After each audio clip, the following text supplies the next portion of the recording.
And how's it going, guys? Josh Olufemii here. If you actually check in the description, you can check out a really cool free cinematic sound effects pack that you can download that my bro Nate and I collabed on.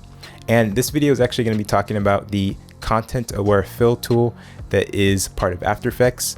It's just like the one in Photoshop, but you actually use it for video as opposed to photo. And using masks, you can actually draw a mask over anything that you want to disappear, and After Effects will literally make it disappear and actually replace the background. And I know this has been out for a while, but I'm actually just using it for the first time in this music video that I just did. I had to actually make a thermostat as well as a light switch disappear, and it actually worked pretty perfectly. So I'm going to show you how I did it.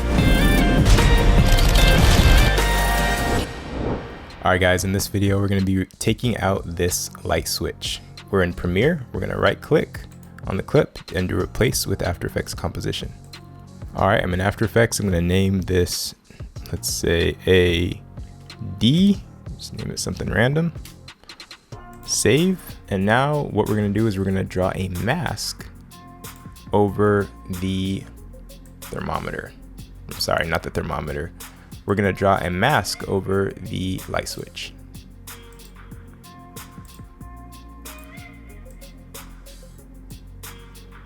We're then going to go to the mask and we're going to change the mode to none so I can see everything else. Then I'm going to go back into the mask and I'm going to keyframe the mask path so that it follows the light switch as the footage moves.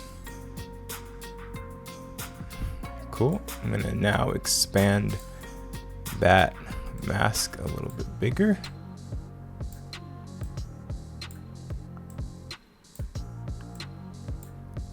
Cool.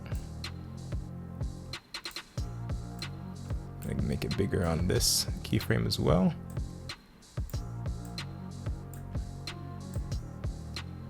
Okay, cool. And then what I'm going to do is I'm going to go to the mask again, go to the mode, and I'm going to go to subtract. Perfect.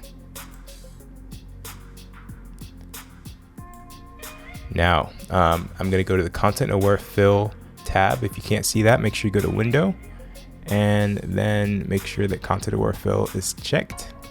And then you're going to make sure that your alpha expansion is at 5, make sure that your fill method is on Object, make sure that your range is on Work Area, and then you're going to go to Generate Fill Layer. And there you go. Thanks so much for watching, guys, and as always, remember to keep it chill.